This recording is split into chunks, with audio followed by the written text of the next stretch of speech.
How to recover deleted files from Google Drive.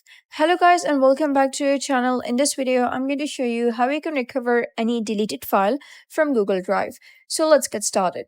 First of all, you're going to head over and sign into your Google Drive, and then you're going to navigate to this option of trash.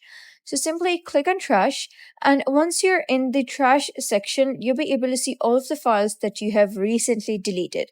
But note that if any file that you have deleted has passed the 30 days time period, then you wouldn't be able to see that file over here and you wouldn't be able to recover that file.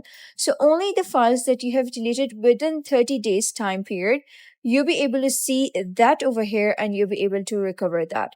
So let's say this is the file that you wish to recover. You're going to click on these three dots over here, and here is restore. Simply click on restore, and then you can simply head over back to your drive, and then you can navigate that file over here. And just like that, that is how you can recover any deleted file on your Google Drive. So if you found this guide helpful, give it a thumbs up and don't forget to subscribe for more helpful tutorials. I'll see you in the next video.